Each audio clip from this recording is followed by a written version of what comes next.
굉장히 시장이 많이 냉각돼 있다고 느껴지는데 지금 23년 현재 상황과 또 앞으로 좀 어떻게 보시는지 좀 궁금합니다.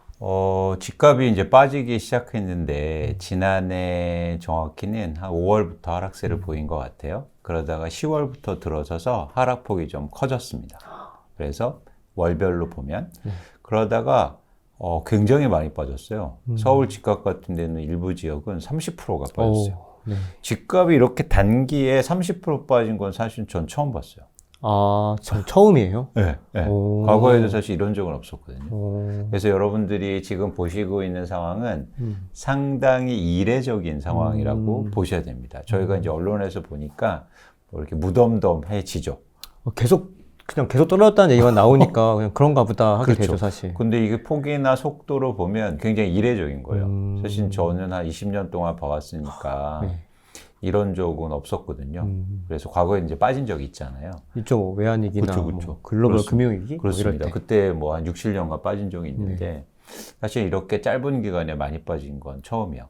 그러다가 너무 단기에 많이 빠지니까 1월에는 조금 회복세가 나타나요. 그래서 일부 거래가 같은 경우에 쉽게 말해서 10억짜리가 7억 빠졌다가 네. 한 7억 5천으로 이렇게 좀 회복하는 모습을 1월에 보이고 있습니다. 거래량도 조금 회복하고 이게 이제는 말씀하신 단기의 어떤 주택시장 일단 흐름이다라고 보시면 될 것 같습니다. 혹시 그러면 지금 상황과 과거에 봤을 때 딱 지금 시장의 양상이 뭐 어느 뭐 몇 년도의 시장이다 이런 게 좀 있나요? 저는 이제 주식과 부동산을 같이 분석하는 애널리스트니까 지금 과거하고 비교를 하는데요. 네. 과거하고 똑같은 현재는 없어요. 아, 그렇죠. 시장은 항상 그렇거든요. 조금씩 달라요. 미세하게. 네, 가격이 떨어지는 거는 네. 과거하고 비슷할 수 있는데 네. 아까 말씀드린 것처럼 폭이 다르고 또 정도가 다르고 네. 그 다음에 양상이 좀 다른 상황이다. 근데 약간 유사한 상황은 언제라고 보고 있냐면 2007년 느낌이 들긴 해요. 2007년? 네. 2007년 잘 모르겠는데 2007년은 대충 양상이 지금과 같이 막 떨어졌다가 좀 이렇게 올라온 상황인 거예요? 2007년은 어떤 시점이냐면 지금하고 유사한 게 뭐가 있냐면 미분양이 엄청 증가하기 시작해요. 미분양. 네. 네, 이따도 저희가 얘기할 거잖아요. 네. 미분양 아파트 증가하고 2006년까지 가격이 급격하게 올랐죠. 그러다가 2007년부터 빠지기 시작해요. 네. 그런 초입 시작. 그럼 지금도 이렇게 떨어진 초입으로 저희가 이해를 하면 되는데 폭이 조금 그때와 다르다. 그때보다는 굉장히 크다. 훨씬 커요? 어느 정도나 큰 거예요? 뭐. 아까 말씀드렸듯이 그때는 쉽게 말해서 한 15%, 10% 빠졌다면 지금은 막 실거래가가 30% 빠지니까. 2배? 네. 진짜 많이 빠진 거예요, 사실. 엄청 빠지죠. 아니, 하도 코로나 때문에 돈이 많이 풀렸다고 하니까 그냥 오르는 것도 오르는가 보다, 떨어진 것도 떨어지나 보다, 뭐 이렇게 생각을 하게 되더라고. 맨날 그러니까. 그러니까요. 근데 말씀하시는 게 또 중요하긴 해요. 그동안 더 많이 올랐기 때문에 더 많이 빠지는 거예요. 이렇게 집값이 많이 오른 적도 없었거든요. 뭐 예전에도 막 엄청 많이 올랐던 시즌도 있었잖아요. 잘은 모르겠는데. 예. 근데 지금 상승폭이 훨씬 커요. 상승폭이요? 최근에. 그래서 이제 하락폭도 과거 대비해서 좀 큰 거죠. 그래서 유사하긴 하지만 양상이나 모습이 조금 다르다.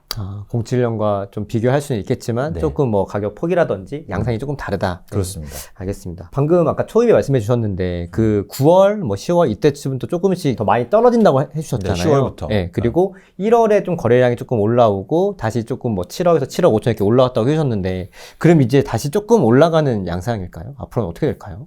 답부터 말씀드리면 9년 동안 집값이 올랐어요. 9년, 23년이 14년부터 근데 집값이 지금 한 6개월 빠졌거든요. 네.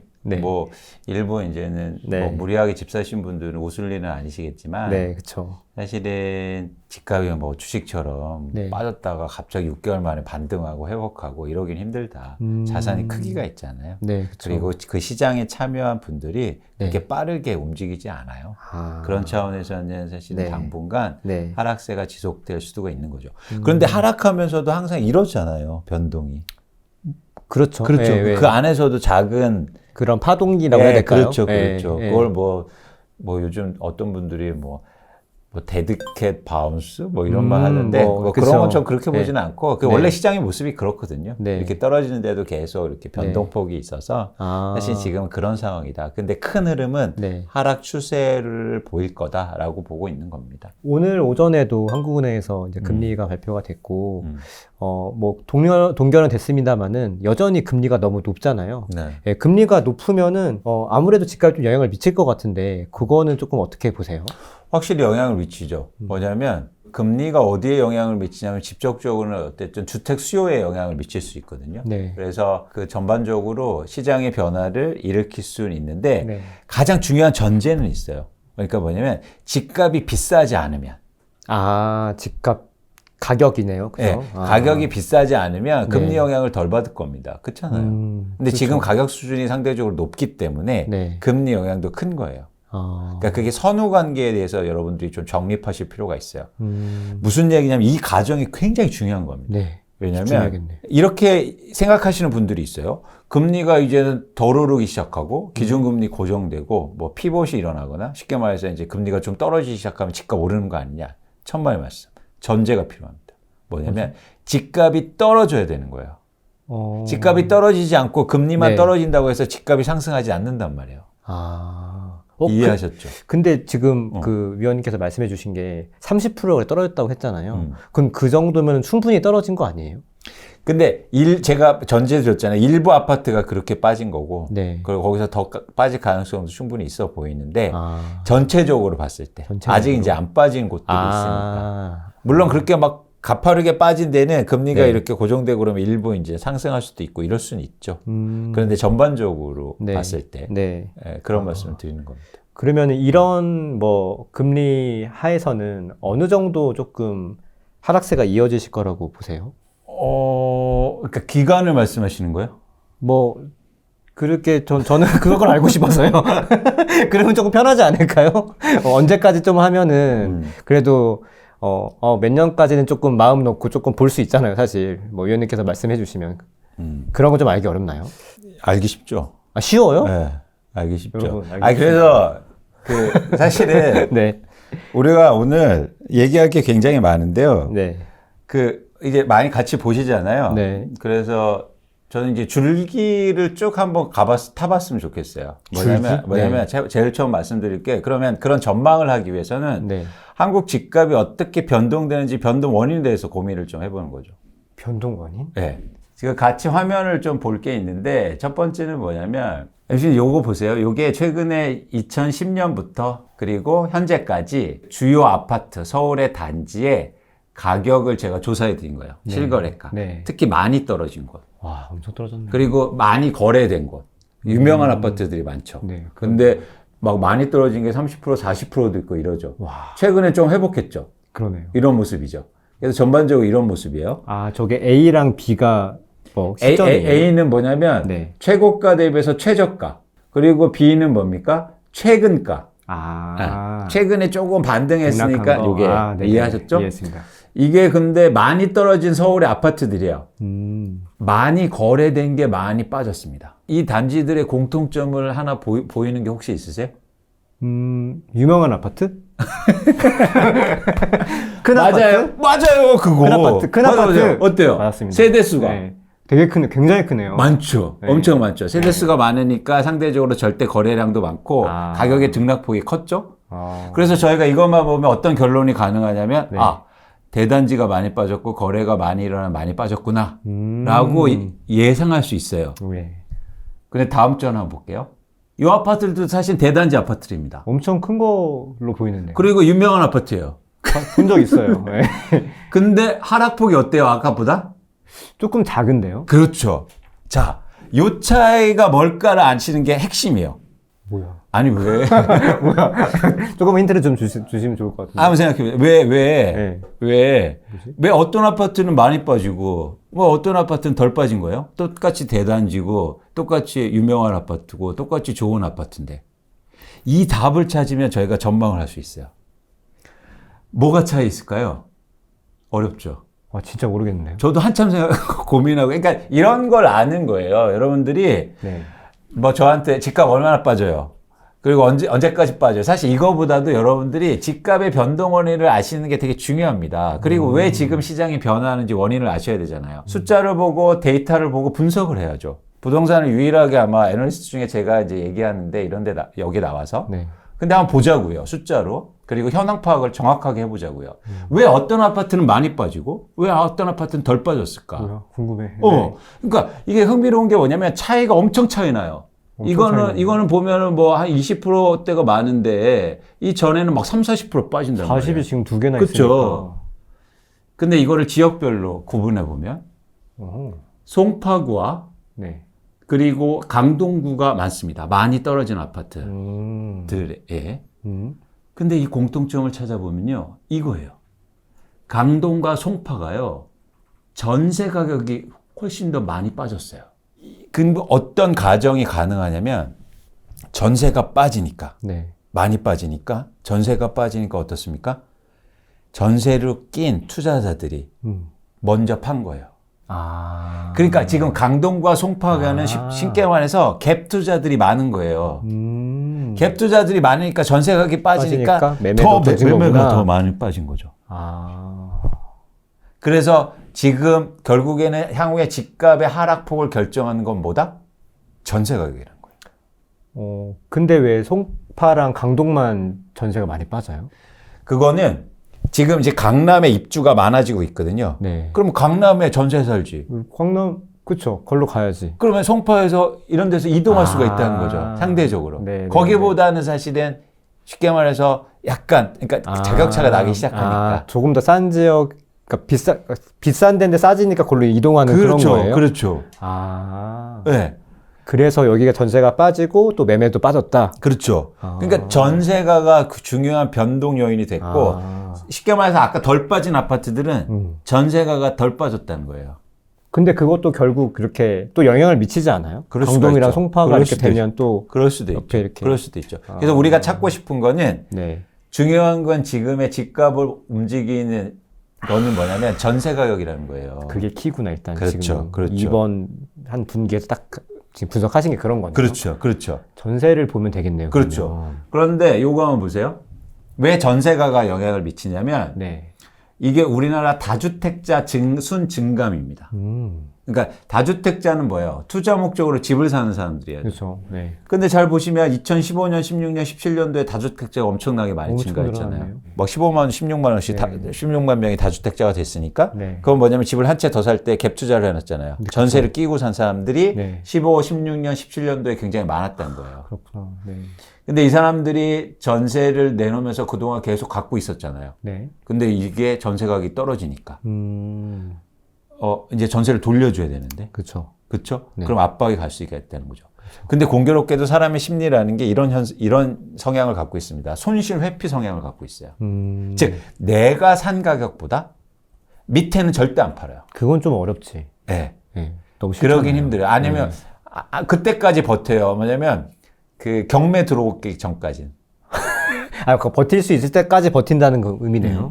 절대 시장에 안 내놔요. 그런데 15년, 16년, 17년도에 매입하신 투자자 분들은 엄청 싸게 샀겠네요. 그렇죠. 이때보다 지금 빠져도 가격이 위에 높죠. 있죠. 그렇기 때문에 충분히 팔 수 있다는 거예요. 되게 쉽게 던진다는 말씀이신 거네요, 그러면. 그렇죠. 그래서 뭐냐면 흥미로운 현상은 이게 한국의 집값을 결정하는 게 매물인데요. 이 매물은 이런 특성이 있습니다. 집값이 오르면 매물이 줄어요. 집값이 오르면 매물이 준다. 그렇죠. 왜 줄까요? 더 오를 것 같으니까. 그렇죠. 그래서 매물이 줄어요. 그래서 집값이 더 오르는 성격이 있어요. 그런 성격이. 그렇죠. 부동산은 원래 좀 그렇잖아요. 그렇죠. 원래. 근데 집값이 떨어질 때도 떨어질 땐 매물이 증가할 가능성이 높아요. 그렇지. 더 떨어질 것 같으니까. 그렇죠. 살고 싶어서. 그런데 어디까지 가냐면 내가 산 가격 밑에는 절대 안 팝니다. 그래서 내가 산 가격 밑에까지 빠지면 매물이 오히려 줄어요. 그래서 근데 우리나라 집을 투자 목적으로 갖고 있는 분들이 아직도 수익이 나고 있단 말이에요. 그렇죠. 그래서 앞으로 매물이 계속 증가할 겁니다.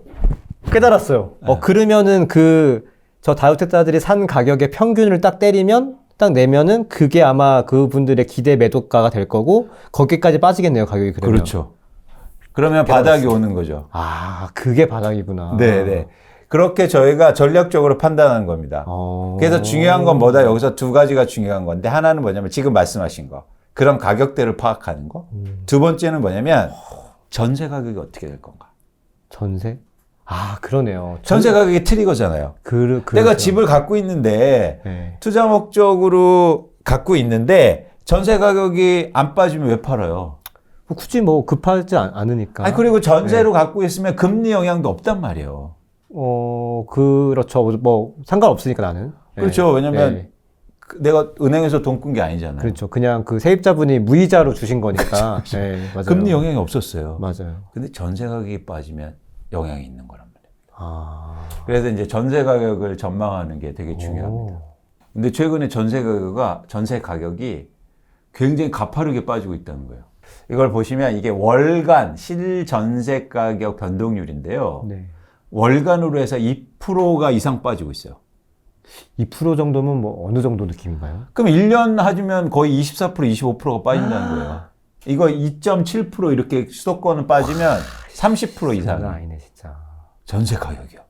뭐 장난 아니네요, 진짜. 뭐 그럼 10억이면은 7억 되고, 뭐 5억이면은 3억 5천 되고, 약간 이런 그렇죠. 느낌이네요. 근데 그거 실제로 체감은 훨씬 더 빨라요. 이거는 아까 평균 수치고, 이거는 반포의 한 아파트 단지의 전세 네. 가격인데 20억으로 가다가 지금 10억대로 가지 않습니까?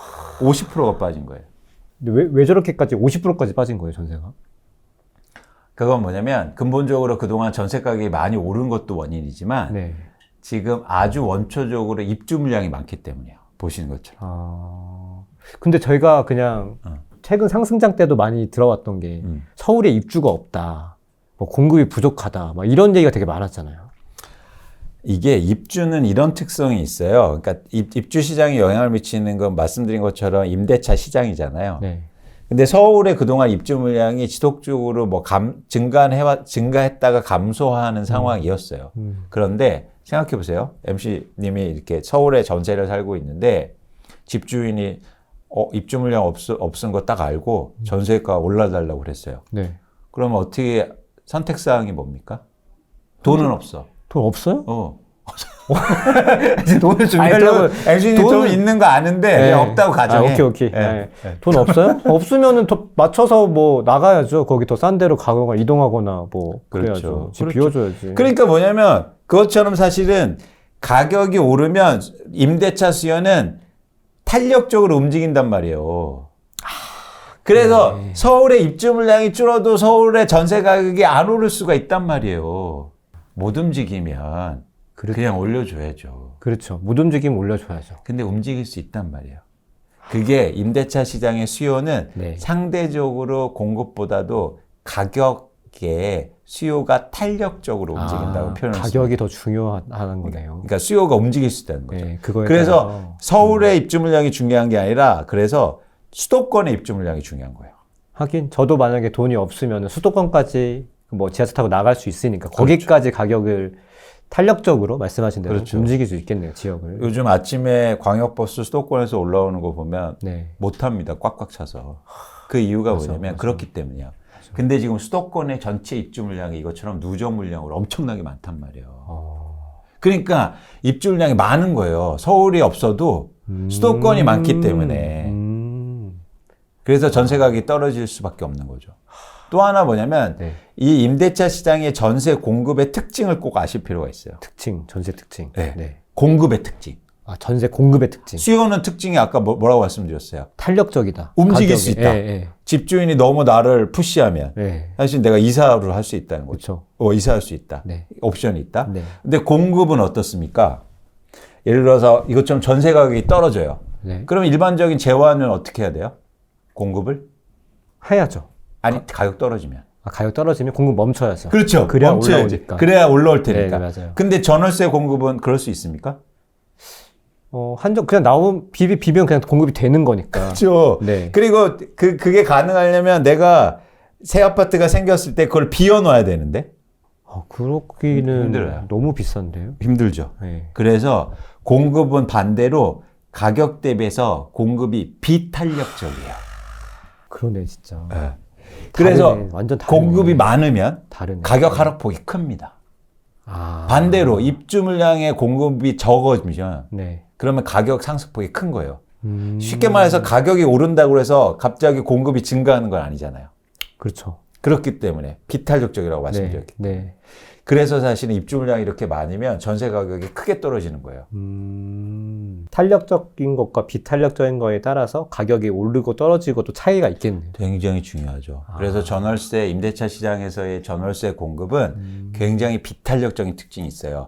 그래서 공급 입주 물량이 줄어들면 네. 이게 되게 중요한 포인트입니다. 다시 한번 강조할게요. 입주 물량이 감소하면 전세 가격이 입주 물량이 감소하면 올라가야죠. 많이 올라간다. 많이 올라간다. 그래야 그 비탄력적인 상대적으로 더 많이 올라간다. 네. 네. 근데 입주 물량이 오히려 반대로 증가하면 전세 가격이 상대적으로 덜 떨어진다.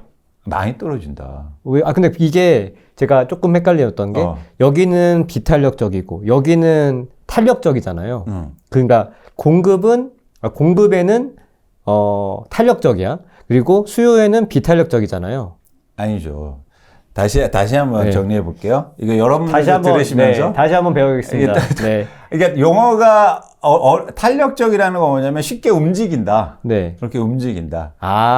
네네. 비탄력적인 거면 잘 못 움직인다. 네네네. 이렇게 알겠습니다. 정의할게요. 네. 그러면 임대차 공급은 잘 움직입니까? 못 움직입니까? 잘 못 움직입니다. 그렇죠. 네. 그래서 비탄력적이에요. 네. 그리고 수요는요. 그거보다는 탄력적. 잘 움직여요. 네. 그러니까 임대차 공급이 많아져요. 네. 그러면 전세 가격은 어떻게 합니까? 많이 떨어져요. 많이 떨어진다. 네.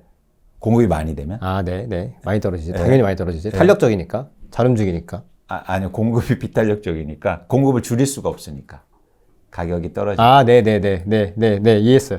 확실히 네. 이해했죠? 네, 확실히 이해했습니다. 네. 반대로 공급이 네. 감소할 때. 네. 지금 PD님이 뭐라고 하셔? 네. 혼나고 있어, 지금. 탄력과 비탄력에 지금 늪에서 빠져나오지 못하고 있어가지고. 네. 여러분들 이거는 극복하고 가야 돼. 네. 제가 집중해 보겠습니다. 자, 집중할게요. 네. 자, 간단하게 그럼 설명할게요. 비탄력적, 탄력적 있고. 네. 자, 전세 공급이 입주 물량이 많아지면 네. 전세 가격이 많이 떨어집니다. 네. 입주 공급이 적어지면 입주 공급이 적어지면 전세 가격이 많이 오르죠. 올라요. 네. 많이 올라요. 네. 이게 바로 한국의 부동산 오케이. 시장의 가장 변동 원인이에요. 네. 그래서 피디님이 지금 아주 중요한 질문을 하셨어요. 이 질문을 하래요. 네. 해주세요. 저희 지금 미분양, 지금 상당히 많이 올라가고 있는데, 네.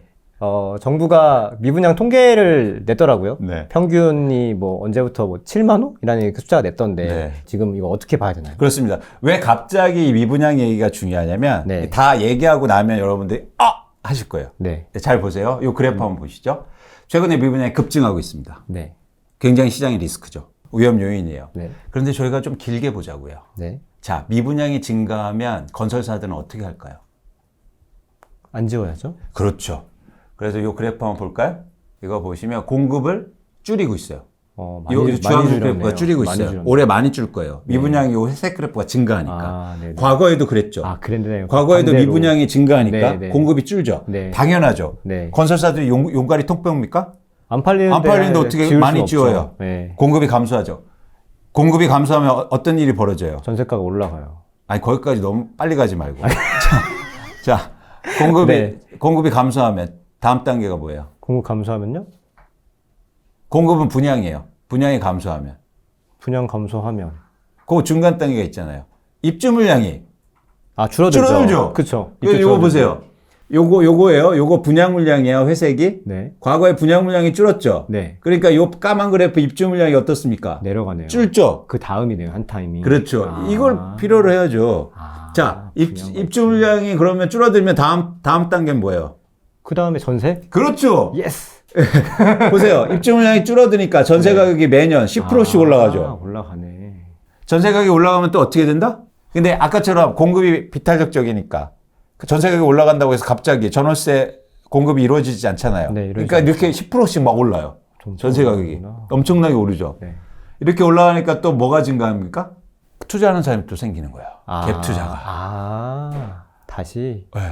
이렇게 시장이 변동되는 거예요. 그래서 사실은 우리가 얘기한 전체적인 그 흐름 속에서도 이 미분양이 지금 또 다른 나중에 변화를 일으킨다는 거예요. 처음부터 설명해 주신 게 이렇게 이어지는 거네요. 그렇죠. 그러면 전세가 변동이 되게 중요하고 전세 변동이 일어나면은 또 그 입주와 수요와 공급의 비탄력성과 탄력성에 따라서 가격이 또 변동이 있고 그렇게 되면 건설사가 또 입주를 줄이게 되고 건설을 줄이고 그렇죠. 그리고 입주가 줄어들고 그렇죠. 다시 전세가가 올라오고 그렇죠. 투자자가 다시 생기고 그렇죠. 드디어 여기까지 왔습니다. 네. 다 왔는데요? 알겠습니다. 아니 그 미분양이 지금 사실 근데 미분양 얘기 좀 더 하면 미분양이 증가한다는 것 자체가 사실 빈집이 늘어난다는 얘기기도 한 거잖아요. 그럴 수 있죠. 근데 아직까지 이제 지어지는 아파트니까. 네. 완공된 건 아니니까. 아, 그래요. 아직은 그럼 빈집이라고 표현하기 좀 그렇고. 좀 그래요. 이제 아직 안 팔린 아파트가 지어지고 있는 거죠. 근데 미분양이 더 증가할 가능성이 높아 보여요. 향후로 더. 왜냐면 지금 새 아파트가 더 안 팔리니까. 또 하나 뭐냐면 이것도 표 한번 보시면 제가 예측한 건데 올해 전국에 14만 1,000호 정도 분양되거든요. 근데 이게 전부 다 분양이 되는 건 아니니까 미분양이 추가적으로 증가하겠죠.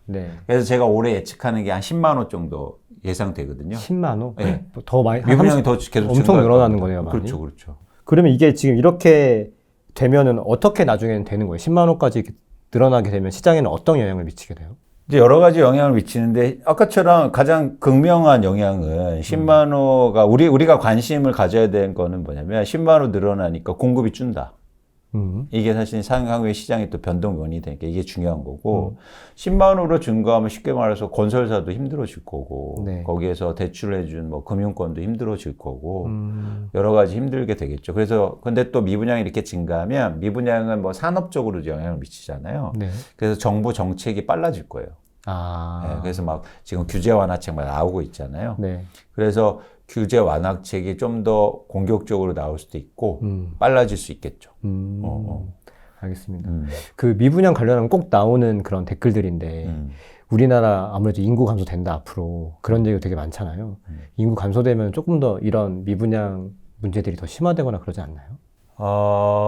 뭐 그럴 가능성도 있죠. 그럴 가능성이 있는데 그거는 저는 좀 시간이 좀 걸리는 문제고 예를 들어서 10년 후, 뭐 한 15년 후의 문제고 당장 이루어질 건 아니다. 이유는 뭐냐면 인구학적으로만 보면 일단 고령화가 진행되기 때문에 가구 수가 줄어드는 건 아니에요. 인구가 줄어도. 그러니까 오래 사니까 그러니까 여기에서 안 태어나도 사실 인구가 줄지는 않습니다. 그러니까 지금부터 이미 조금씩 줄긴 시작했는데 그러니까 급격하게 가구 수가 줄지는 않아요. 그런 차원에서는 뭐 주택 수요는 쉽게 말해서 막 5년 이내 한 10년 정도에는 줄지 않지 않을까라는 거고요. 말씀하신 인구 같은 거는 장기적으로 영향을 미칠 수 있겠죠. 그런데 MC님 한번 생각해 보세요. 장기에 어떤 일이 또 일어날지 모르잖아요. 뭐 전혀 모르죠. 그렇죠. 그래서 너무 저는 계속 어디 가서도 말씀드리지만 너무 장기 걱정하지 마시라. 그래서 경제학자 케인즈가 이런 말을 하거든요. We are all dead in the long run. 장기에 모두 죽고 없는데 왜 이렇게 장기 걱정하고 있냐. 그러니까 그것처럼 여러분들이 너무 오래 후에 걱정은 하지 않았으면 좋겠다라는 말씀을 드립니다. 그 아까 제가 잠깐 또 그 말씀해 주신 건데 그 전세가가 아까 올라가면은 다시 갭 투자자가 많아진다고 하셨잖아요. 그 전세 가격을 보고 결국 그 투자자가 새로 생겨나는 거고, 그럼 투자를 한다는 의미는 또 매매가가 또 연결이 되니까 또 투자를 하실 거 아니에요? 그렇죠. 그렇죠. 그럼 그 전세랑 그 매매는 가격 뭐 연관성이 어떻게 되는 거예요? 그러니까 과거에도 보면 전세 가격이 오른 다음에 매매 가격이 오르는 패턴을 보여요. 그건 당연하죠. 당연하죠. 그래서 그게 이제 일종의 저희가 지표로는 전세 매매 비율이라고 하는데. 전세 매매 비율? 그러니까 매매가에서 전세가 얼마나 차지하는가를 나타내는 그 비율이 올라가면, 상승하면 투자 수요가 생겨나면서 집값을 끌어올리는 역할을 합니다. 근데 여기서 꼭 아셔야 될 게 전세 매매 비율은 전세 가격이 떨어져도 비율이 올라가죠. 다른 모습으로 매매가가 떨어져도 올라갈 수 있죠. 전세 매매 비율은 올라가죠. 그렇죠. 그래서 매매가가 떨어져도 투자 수요가 생겨요. 전세가가 안 올라도. 그러니까 기다려주면은 어차피 비율이 올라간다는 의미니까 이게 투자금이 적게 드는 그런 것 때문에. 그렇죠.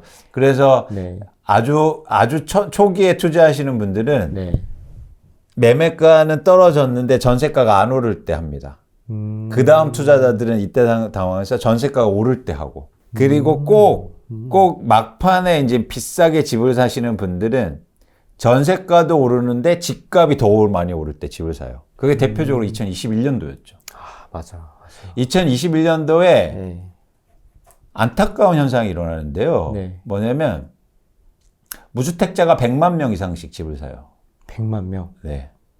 100만 명이 넘게. 진짜 많이 사는 거네. 근데 그렇게 정확히 고점이었잖아요. 2021년도에. 네, 그때는 네. 다주택자가 집을 팝니다. 근데 그때 왜 무주택자들이 집을 샀을까요?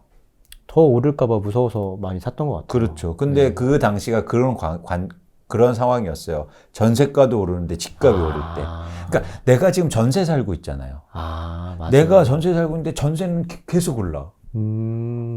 그래서 막 심리적으로 불안해요. 그럴 것 같아요. 근데 집값도 올라. 맞아요. 그러니까 집을 사야지. 그러니까 젊으신 분들이 많단 말이에요. 맞아요. 제 주변에도 그렇게 해서 무리해서 사신 분들 많아요. 네. 그러니까 이게 심리를 그렇게 만들어요. 그런 상황이. 아. 그러니까 반대로 집값이 올라도 전세가가 안 오르면 네. 이렇게 좀 여유를 가질 수가 있잖아요. 그럴 수 있죠. 네, 근데 항상 고점에서는 두 개가 같이 오른단 말이에요. 그리고 근데 지금은 이제 반대로 두 개가 같이 빠져요. 전세가도 빠지고 매매가도 빠지잖아요. 네, 그렇죠. 이때는 집을 갖고 있는 사람들이 집을 팔아요. 아까 그 말씀하신 그 자기가 샀던 가격보다 위에 있을 때? 그렇죠. 네. 그래서 지금 매물이 앞으로 증가할 수가 있는 거예요. 전세가가 떨어지니까. 그래서 전세 매매 비율의 변동이 네. 사실은 그렇게 시장의 수요와 공급을 되게 결정합니다. 한국이 굉장히 독특해요. 이거 외국 분들이 잘 이해 못해요. 이유는 뭐냐면 우리는 전세 제도가 있기 때문이에요. 맞아요. 외국에는 없으니까. 그래서 이제 또 이런 질문도 많이 하시잖아요. 요즘 집값 빠지니까 일본처럼 될 거다. 근데 저는 좀 그 가능성을 희박하게 보는 이유가 전세 제도 때문이에요. 전세가 있기 때문에 투자 수요는 계속 있을 겁니다. 그렇죠. 아까 말씀하신 대로 매매가 떨어지면은 전세가의 비율이 다시 높아지면 다시 또 투자를 또 할 수 있으니까. 그렇죠. 그래서 저희가 이제 관심을 가져야 될 건 집값이 빠지고 전세가가 빠져서 더 하락폭이 커질 수 있고 기간이 이제 갈 수 있는데 네. 그러니까 우리가 종국적으로 그럼 내 집 마련 언제 하고 집은 맞아요. 언제 반등하냐 이거가 관심이 있는 거잖아요. 맞아요. 그런 차원에서는 이런 변동원에 대해서 정확히 알아야 어떤 게 중요한 지표다. 어떻게 봐야 된다. 이런 것들에 대한 답을 찾을 수 있겠죠. 결국 중요한 거는 전세 가격인 거고 그렇죠. 또 전세 가격의 가장 많은 부분을 차지하는 게 미분양이니까 미분양부터 차차차차 봐서 그 전세 가격을 조금 변동 요인을 잘 파악해서 그렇게 내가 매매 가격을 정하면 되는 거겠네요. 그렇죠. 그리고 또 하나 뭐냐면 네. 전세 가격이 이제 빠지다가 더 이상 빠지지 않을 수 있잖아요. 그럴 수 있죠. 네, 그럴 가능성이 커요. 전세 가격은 기본적으로 사용 가치라는 개념이 네. 있기 때문에. 네. 그래서 전세 가격이 이제 고정되면 그 상태에서 매매 가격이 빠지면 전세 매매 비율이 오르잖아요. 네. 그래서 가격이 빠지는 것도 사실은 되게 중요한 의미를 갖고 있는 거예요. 그렇잖아요. 가격이 그렇죠. 빠지면 수요가 증가할 수 있다는 거예요. 쉽게 말하면. 그게 전세든 매매든 마찬가지인 그렇습니다. 그래서 그러니까 핵심은 이거예요. 전세 매매 비율을 되게 보셔야 되는 게 중요하고 그런 관점에서 여러분들이 좀 열리게 시장을 봤으면 좋겠다라는 겁니다. 그 비율은 어떻게 봐야 돼요? 뭐 숫자라는 게 있을까요? 뭐 이 정도면 높고 이 정도면 낮고 이런 게 있나요? 그걸 제가 지금 연구하고 있어요. 네, 아직 답이 안 나왔습니다. 네, 그거를 아직 안 나왔어요. 제가 뭐 답을 다 갖고 있을 수는 없어요. 알겠습니다. 네. 아니, 그냥 갑자기 듣다 보니까 맞아요. 되게 중요한 거죠. 네. 그래서 제가 지금 엄청나게 지금 네. 일어나도 그 고민, 밥 먹으면서도 그 고민. 그래서 제가 조만간 그 연구 결과를 갖고 찾아오겠습니다. 기대하십시오. 네. 그러면 지금 어쨌든 이런 아까도 21년에 그 집을 마지막에 샀던 그 100만 명의 분들이 있으시잖아요. 요즘에 막 블라인드나 막 포털 가면은 막 요즘에 변곡점이라고 여기시는 이제 반등 이제 가자 하시는 분도 있고 뭐 아니다 더 떨어진다 이런 분도 있잖아요. 그리고 이제 그런 걸 보면서 앞으로 어떻게 해야 될지 되게 중요한 것 같아요. 그래서 만약에 집을 지금 사신 분들이라면 어떻게 해야 되고 집을 없으신 무주택자 분들이면 어떻게 해야 될지 한번 좀 조언해 주신다면 어떨까요? 집을 사신 분들 중에서 제가 다주택자나 이런 분들한테는 뭐 그분들이 더 잘하실 테니까 네. 제가 드릴 말씀은 없고 네. 1주택자 분들 중에서 투자 목적으로 사셨던지 아니면 나중에 거주할 목적으로 혹은 지금 거주하고 계신 분들 중에서 이제는 말씀드리면 집값은 제가 말씀드린 것처럼 계속 변화하고, 네. 그리고 향후에 회복될 가능성도 있기 때문에 너무 조급해하지 마시라. 근데 심리적으로 어떻게 쫓김을 받냐면요. 내가 산 집에 거주하지 않을 때. 그러니까 내가 지금 거주하고 있으면 네. 그렇게 막 집값이 떨어지거나 이러면 뉴스 안 보고 네. 이런 유튜브 안 보시고 이러면 네. 사실 마음의 평안을 얻고 네. 그 기간을 잘 버틸 수 있죠. 그럴 수 있죠. 근데 만약에 내가 지금 그 집에 거주하지 않아요. 그러면 되게 불안해요. 불안하죠. 그리고 심지어 이제 전세 가격 떨어지고 뭐 맞아, 연락 오지. 임차인이 네. 뭐 되게 이제는 전세 저 이사 갔던데요. 전세 주세요. 그럼 맞아요. 전세도 잘 안 구해주고 이러면 심리적으로 압박해서 팔 수 있단 말이에요. 그렇기 때문에 사실은 저는 만약에 그런 투자 목적으로 사신 분들이 있으면 최대한 노력해서 거주하려고 하시라. 제 주변에 그런 분도 있더라고요. 그 1주택자인데 가격이 많이 빠지니까 이걸 팔고 조금 좋은 데로 가볼까? 이런 분들도 있으시던데 그런 거는 어떨까요? 그거는 이제는 일종의 그 격차가 얼마나 되는 건데 내가 떨어진 거보다 내가 원하고 싶은 데가 더 많이 빠졌으면 당연히 그럴 이유가 되는 거죠. 근데 약간 이게 금리가 높으니까 이게 빚을 더 내가지고 해도 가도 되는 건가? 뭐 이런 것들을 많이 고민하시더라고요. 가격이 떨어진 게 중요한 거지 금리가 중요하진 않습니다. 제가 어떤 말을 드리냐면 예를 들어서 이거죠. 금리가 5%일 때 네. 10억인 아파트가 있었어요. 네. 근데 금리가 10%로 올라서 네. 가격이 5억으로 빠졌습니다. 네. 근데 이때 사실 거예요, 마실 거예요? 안 살 거예요? 절반이나 빠졌으면은 사야 되지. 가격이요? 네, 가격이 그렇죠. 떨어지니까. 네. 근데 많은 사람들은 금리가 10% 고금리라고 안 사요. 이런 분들이 되게 많아요. 지금 그런 질문을 하신 거예요. 이게 또 너무 단순하게 하니까 당연한 것 같은데 네. 내일이 되면은 잘 그게 안 보이더라고요. 그렇죠. 본질은 뭐다? 금리가 아니고 가격 하락에 있다. 가격 하락. 네. 금리가 1%포인트, 2%포인트 차이 난다고 해서 이거 5억, 2억, 3억 언제 봅니까? 그쵸. 그쵸? 맞아요. 네. 그래서 그런 차원에서 여러분들이 또 금리라는 게 또 떨어질 수가 있잖아요. 떨어질 수 있죠. 그렇죠. 올랐으면 떨어지겠죠. 그렇죠. 네. 그게 사실은 경제적인 속성이고 그런 차원에서 여러분들이 아까 그 선택사항에서는 그러면 이게 많이 떨어졌으면 당연히 그 선택을 하는 게 맞지 않느냐 그렇게 보는 겁니다. 이제 무주택자분들 네. 얘기를 드려야죠. 네. 이제 무주택자분들은 지금 집값이 이렇게 하락하고 이러면 사셔야죠. 내 집 마련을 하셔야죠. 그래서 이제 변화에 대해서 여러분들이 고민하시고 네. 내 수준에 맞는 집을 마련하시고 구체적인 방안을 세우셨으면 좋겠어요. 그래서 막연하게 뭐 집값 많이 떨어질 거야. 그래, 뭐 많이 떨어지면 한 채 사지. 이게 아니고 네. 사실 이럴 때 좀 더 구체적으로 고민하고 공부도 하시고 이럴 필요가 있다는 겁니다. 그래서 이제 보통 그래요. 사람들이 그렇거든요. 이 주식이나 부동산이라 가격이 오를 때만 사람들이 관심이 많아요. 맞아. 그런 것 같아요. 저도 책을 쓰지만 네. 시장이 막 가격 오를 때 책 잘 팔려요. 그쵸. 반대로 지금처럼 책 안 팔리면 뭐 지금은 네. 다 어떤 책이 베스트셀러인 줄 아세요? 어떤 책이에요? 마음의 위안을 얻는 반야신경 뭐 이런 건가요? 네, 그런 거? 네, 그런 거죠. 네, 무소유. 뭐 네, 이런 뭐 거. 이런 거죠. 네. 그러니까 반대가 돼야죠. 반대가 돼야죠. 예를 들어서 그렇죠. 가격이 네. 빠질 때 이런 공부 더 열심히 하시고 내 집 그치. 마련에 더 욕심을 기회를 잡아야 내야지. 되니까. 네. 가격 오를 때는 그러면 내가 그 사놨으니까 이제 네. 평온한 마음으로 네. 이렇게 좀 다른 쪽에 관심 가지시고. 근데 우리는 네. 반대예요. 네.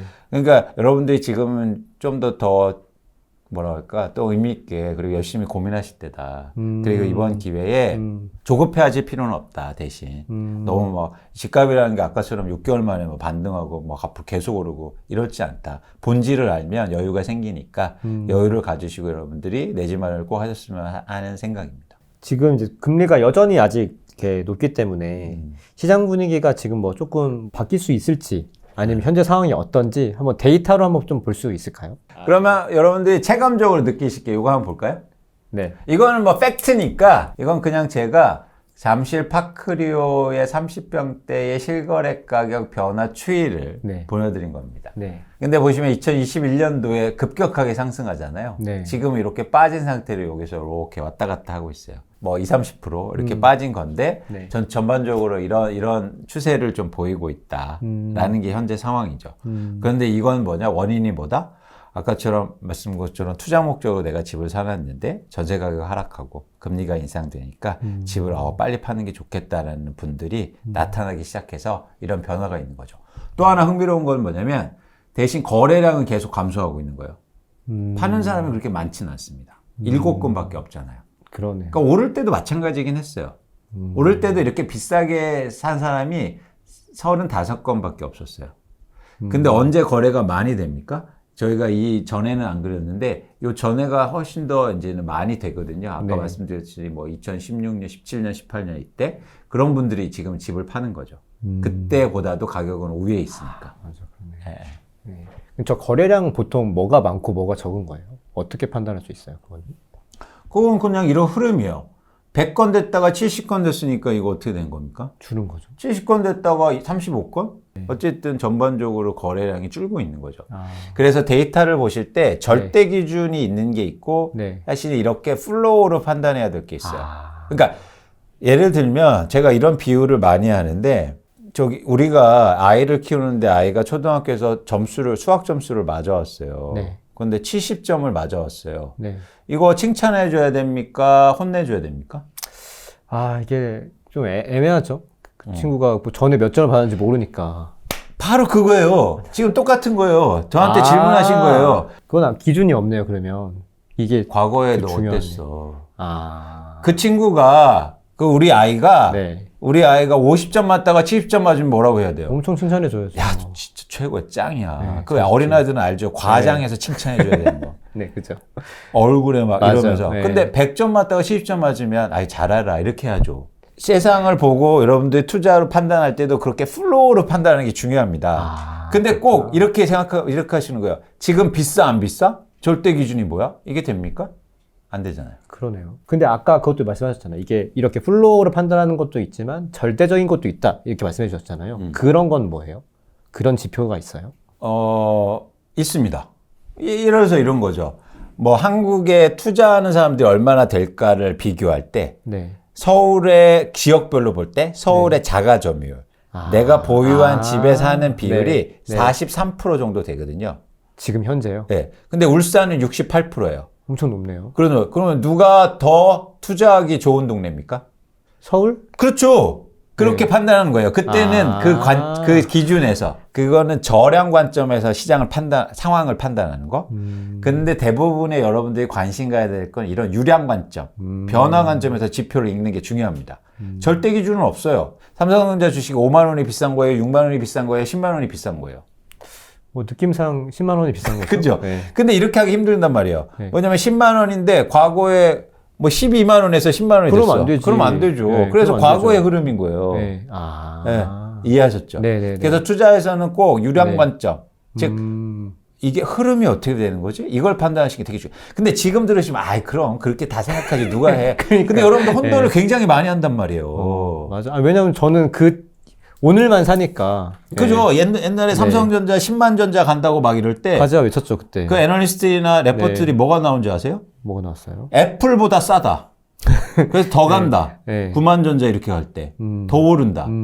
근데 이게 뭐가 문제였냐면 삼성전자는 40%가 올라서 9만 전자가 됐어요. 근데 애플은 20%밖에 안 올랐단 말이에요. 이게 저 관점이네. 유량 관점이네요. 그쵸. 플로어가 중요한 거니까. 뭐가 비싸고 싼 거는 흐름으로 보셔야 된다고. 그래서 어쨌든 네. 보시는 건 뭐냐면 거래량이 네. 굉장히 많이 줄고 있다라는 거죠. 근데 앞으로도 마찬가지예요. 네. 흐름으로 읽으셔야 돼요. 여기서 37건이 되면은 뭐 모레 예를 들어서 한 40건, 50건이 됩니다. 그러면 이거는 거래량이 증가한 거예요? 안 증가한 거예요? 증가한 거죠. 그렇죠. 네, 증가한 거죠. 그럼 좋아지는 거네요. 그렇죠. 네. 그렇죠. 뭐냐면 자꾸 이런 얘기를 해요. 2019년에 100건 됐으니까 지금 70건 돼도 안 돼. 천만의 말씀. 흐름으로 읽으셔야 되는 거예요. 그러네요. 근데 개인으로서는 사실 조금 어떻게 보면은 이거를 계속 이렇게 보고 해석해야 되니까 조금 어려운 면은 있는 것 같아요, 사실. 그래서 제가 있잖아요. 감사합니다. 네. 그러니까 여러분들은 그냥 이런 걸 잘 들으시고 공부하시면 되잖아요. 그래서 유튜브도 보고 책도 있는 거지 뭐 혼자 다 하려면 그걸 왜 합니까? 그럼요. 네. 그렇죠. 그래서 월부도 있는 거 아니에요? 그렇죠. 도움 드리려고. 맞습니다. 네. 아까 집을 사야 되시는 분들 있잖아요. 무주택자분들. 그분들이 이제 집을 막 살려고 할 때 21년 막 이럴 때도 그런 말 많았잖아요. 내 집 마련 아무 때나 해도 되니까 그냥 회사 가까운데 그냥 아무 데나 사. 너 살 수 있는 거. 이런 얘기 해줬잖아요. 그 말은 지금도 유효한가요? 아, 그게 충격적인 말이죠. 그게 왜 집값이 오를 때 또 대부분 또 이런 얘기를 해요. 집 어차피 네가 살 건데 맞아요. 가격이 뭐가 중요해. 그리고 가격이 계속 올랐으니까 네. 너 그냥 네가 거주할 거면 사.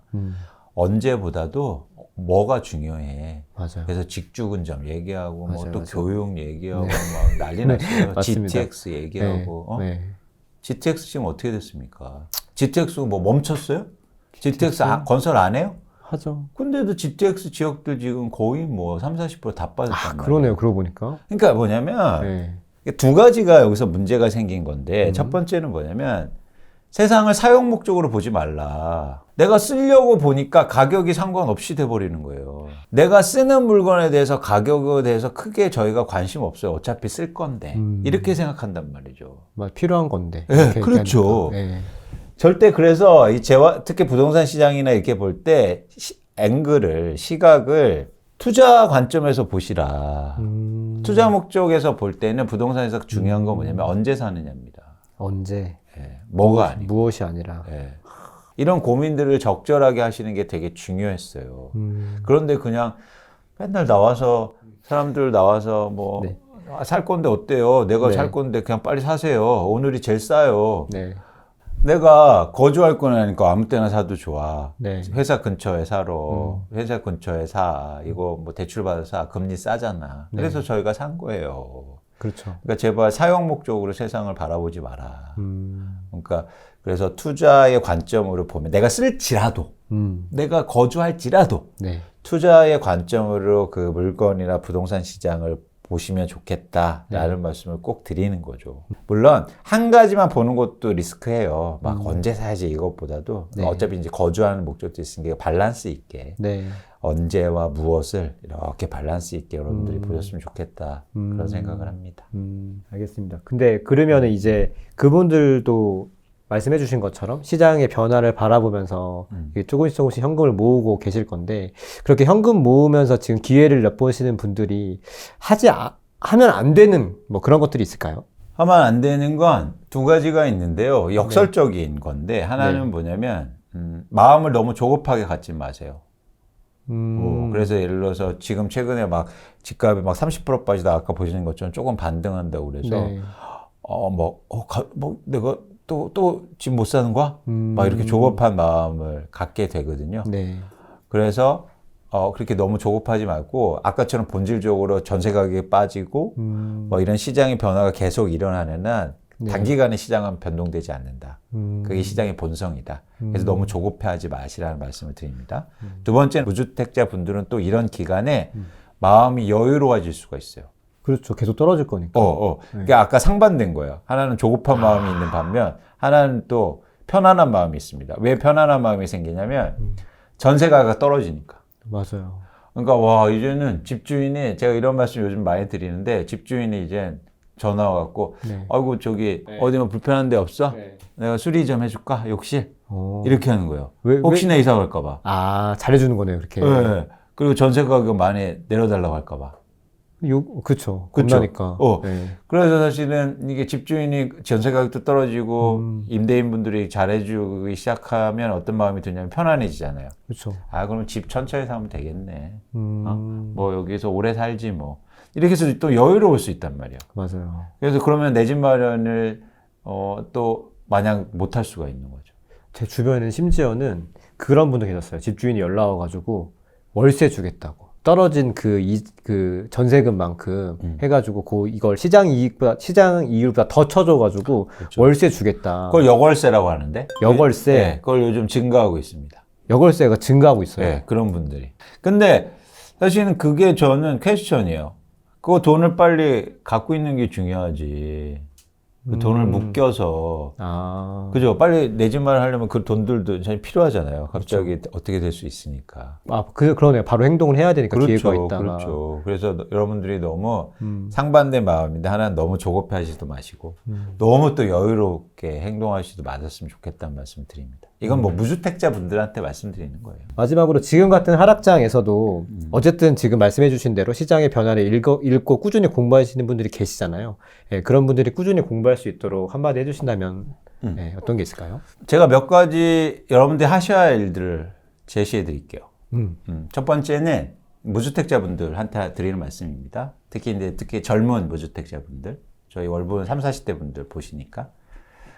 첫 번째는 내가 앞으로 내 집 마련할 지역이나 아파트를 구체적으로 정하셨으면 좋겠어요. 구체적으로? 네, 그래서 한 10개 정도. 10개 좀 많은데? 많을수록 좋습니다. 아, 그래요? 네, 그래야 시장이 전체적으로 파악이 되잖아요. 근데 그 10개를 정할 때는 뭐 시장이 전체적으로 파악한다고 하셨으니까. 근데 보통 내가 가고 싶은 데는 딱 정해져 있잖아요. 그렇죠. 뭐 예를 들면 뭐 잠실이면 잠실하면은 거기에서 10개 고르면 되는 거예요? 그렇게 한번 골라보세요. 일단. 네. 네. 그 다음에 이제 필터가 들어가는데. 네. 필터가 들어가는데, 뭐냐면 내가 사고 싶다는 거, 거주하고 싶다는 것 뿐만 아니라 내 능력도 중요하잖아요. 그렇죠. 그래서 내 능력에 과연 맞는지. 내가 살 수 있는 거. 그래서 이제 탈락이 되잖아요, 거기서. 네. 뭐 예를 들어서 뭐 30억짜리 내가 살고 싶어. 리스트에 넣었는데 이제 탈락. 많이 탈락될 것 같은데요? 네. 그러면 이제 범위가 확대됩니다, 지역이. 처음에는 내가 가고 싶을 때 찍고 일단 네. 거기서 필터를 걸어서 네. 내가 살 수 있는 대로 하면은 이제 내가 살 수 있는 지역들이 이렇게 나오겠네요. 그렇죠. 가격으로 접근하면. 중요한 게 가격으로 접근하는 거예요. 그 다음 스텝은. 그래서 처음은 지역으로 접근하고 두 번째는 가격으로 하면 네. 지역의 범위가 넓어지죠. 그러겠네요. 그럼 10개가 이제 완성이 됐어요. 네. 그 다음에 10개를 과거의 가격과 거래량 흐름을 트래킹해요. 트래킹한다는 말은 계속 조사합니다. 네. 그래서 여러분들이 이거는 인터넷에 다 나와 있어요. 국토부의 실거래가 조회를 가보시면 네. 그 해당 아파트 단지의 실거래가 가격이 얼마나 되고 건수를 여러분들이 체크할 수 있어요. 그러면 그걸 트래킹합니다. 쉽게 말해서 과거로부터 아까 말씀드렸죠. 제가 유량 체크해 보라고. 얼마나 올랐고 거래량 어떻게 변화했고 이거를 보는 거예요. 그래서 앞으로도 계속 변할 거잖아요. 그거를 계속 쫓아가는 거예요. 그러면 내가 이 가격이 왔을 때 사자고 하는 그 가격대가 올 수도 있잖아요. 그럼 사는 거예요. 그죠? 그 아파트가. 네. 내가 능력이 맞아요. 있으면. 네. 그런데 그 시점도 중요하다는 말씀을 드렸잖아요. 네. 그 시점은 언제가 좋냐면 가격이 떨어지는데 거래량이 회복할 때. 가격은 떨어지는데 거래량이 회복할 때. 근데 방금 여쭤보려고 했던 게 거래량은 얼마면 회복되는 건가요? 라고 여쭤보려고 했는데. 그거는 아까처럼 뭐 과거에 이게 100세대가 됐으니까 100세대처럼 돼야 되는 게 아니고 네. 전보다 회복했을 때. 뭐 예를 들면 뭐 분기나 뭐. 그러니까 저는 식으로. 어떤 지표를 보냐면 네. 이건 검증된 지표는 아니에요. 제가 검증을 좀 해봐야 될 필요는 있겠지만 전월보다 증가하는 게 6개월 동안 지속됐을 때. 6개월 동안 계속 거래량이 증가했을 때. 네. 절대 수치는 중요하지 않아요. 여러분들 절대 수치에 현혹되지 마세요. 회복하는 게 중요한 겁니다. 네. 아시겠죠? 네. 추세적으로 회복하는 구간이 나와요. 네. 가격은 대신 안 오르고. 가격은 떨어졌는데 거래량이 6개월 이상 올랐을 때 그때가 적절한. 그때가 적절한 시점. 이제 앞으로 가격이 오를 개연성이 큰 거예요. 네. 근데 요 개월은 제가 다음에 다시 수정해 드릴게요. 다음에 약속하겠습니다. 지금 연구 중이니까. 알겠습니다. 네. 이거는 정확하지 않다는 말씀을 꼭 드립니다. 네. 근데 이렇게만 해도 사실 많이 힌트가 될 것 같아요. 가격이 올라가든, 가격은 근데 계속 떨어지지 않아도 이게 버티고 있어도 괜찮은 거예요. 그렇죠. 안 올라도. 만약에 조금 오르면 어떡해요? 왜냐면은 거래량이 올라가면은 오를 수 있죠. 가격도 올라가잖아요. 그러면 다시 빠질 가능성이 커요. 네. 충분히 다져줘야 돼요. 지금 상황에서는 그렇다는 말씀이신 거죠? 네. 그래서 지금 특히 전세가가 떨어지는 상황 속에서는 절대 그렇게 안 됩니다. 네. 그래서 요 거래량을 그래서 그 아파트의 거래량이 중요한 거예요. 여러분들, 뭐 서울 아파트가 주간으로 몇 프로 빠지고 뭐 몇 프로 회복하고 거래량, 이게 여러분들한테 중요합니까? 아니죠. 서울 아파트 전체에 사실 거예요? 그러고 싶지만, 이렇게 구체적으로 여러분들이 접근할 수 정해가지고. 알겠습니다. 지금은 이게 필요합니다. 이렇게 10개를 정하고, 그 다음에 필터링을 일단은 내가 가고 싶은 지역을 정하고, 그 다음에 필터링을 하면 지역이 분산되니까, 그 지역이 분산된 걸 따라서 가격이랑 거래량을 잘 지켜보고, 그리고 가격은 뭐, 떨어졌을 때, 오르지 않았을 때, 거래량이 6개월 이상 지속되면은, 사는 것을 한번 적극적으로 고려해봐라. 이렇게 제가 이해를 했습니다. 내 능력이 딱 왔을 때. 그리고 여러분들이 능력이란 차원을 좀 관심 있게 보실 필요가, 진지하게 생각하실 필요가 있어요. 능력이란 건 뭐냐면 최대한의 능력을 얘기하는 거예요. 쉽게 말해서 대출을 해서 살 수도 있단 말이에요. 그렇죠. 네, 근데 이런 거죠. 대출을 많이 해서 사는 게 나쁜 게 아니고 위험한 게 아니고 대출을 많이 해서 비싼 아파트를 사기 때문에 문제인 겁니다. 대출을 많이 해서 싼 아파트를 사는 게 뭐가 문제예요? 그래서 저는 사자와 비유를 많이 하는데 사자가 먹이를 잡을 때는요. 먹이가 많이 다니는 지역에 계속 이렇게 지켜보고 있어요. 맞아요. 지켜보고 있어요. 동물원에서 본 것 같습니다. 네, 그러다가 무리떼가 지나갈 때 가장 약한 놈을 잡아요. 아, 그래요? 뒤에 가는. 제일 큰, 그러니까 약간 먹음직스러운 애가 아니라. 아니에요. 다치거나 약한 애. 우와, 진짜 몰랐어요. 근데 이제 계속 있다가 사자가 가장 빠른 속도가 80km예요. 완전 빠른데? 네. 최대한 속력을 내서 가장 약한 놈을 잡아요. 오, 되게 아이러니하네요. 그리고 먹고 하루에 20시간 동안 잠만 잡니다. 이게 투자에서도 되게 중요해요. 그렇지, 말씀하신 게 딱 맞네요. 그래요. 여러분들이 막 해서 막 강제하고 싸울 필요 없어요. 그러니까 좋은 아파트를 사기 위해서 최대한의 노력을 할 필요가 없다. 그렇죠. 최대한의 노력은 하는데 우리는 예를 들어서 이렇게 경기가 뭐 안 좋고 그렇게 예를 들어서 뭐 쉽게 말해서 막 전세 떨어져서 급매물 나오고 이런 분들이 사실 약한 대상이잖아요. 그렇죠. 그걸 할 때 최대한의 능력을 일으켜서 내 집안에 하시고 그다음에 푹 쉬시라. 다시 강조하지만 대출해서 집을 사는 건 문제가 아니다. 대출해서 비싼 집을 사기 때문에 문제인 거죠. 그죠? 근데 그 비싼 집이라는 것도 그 대출의 비율은 어떻게 보세요? 왜냐면은 내가 할 수 있는 그 능력에서 비율이 내가 최대한에 하고 싶어도 내가 능력이 한정되어 있으면은 너무 대출을 많이 받으면 그건 비싼 집이 될 수도 있잖아요. 그건 은행에서 정해줍니다. 정해줘요? 대출 한도는. LTV? 네. LTV. 그거는 한도로 무조건 꽉 채워라. 이런 말씀이신 거네요. 제가 그렇게까지는 말씀을 안 드릴게요. 네, 감내할 만한 수준에서. 그 수준에서? 여러분들이 어쨌든 종국의 우리가 최종 목표는 대출을 적게 하는 게 목표가 아니고 사실 내 집 마련을 어떻게 싸게 하는 게 목표니까 거기에 포커스를 더 맞추시는 거예요. 알겠습니다. 네. 지금까지 월급쟁이 부자들 채널과 함께 해주셨는데 오늘 혹시 소감 조금 어떠셨을까요? 굉장히 오래 한 것 같은데 제가 너무 애를 먹게 해드린 것 같습니다. 아닙니다. 너무 좋았고요. 여러분들이 사실은 제가 월부에 좀 애정이 있죠. 왜냐하면 특히 젊으신 분들이 또 많이 보시니까 그래서 그분들한테 이제 도움이 되고 싶고 사실 젊다는 거는 경제적으로 약자일 가능성이 커요. 그렇죠. 그 이유는 뭐냐면 돈이 없어서가 아니라 경험이 없어서기 때문에. 그래서 이런 투자나 부동산 시장에서 항상 약자일 가능성이 있습니다. 경험이 없죠. 사실 최근에 20, 30대가 집을 샀는데 20, 30대는 한 번도 집값이 떨어지는 경험을 해본 지 없었어요.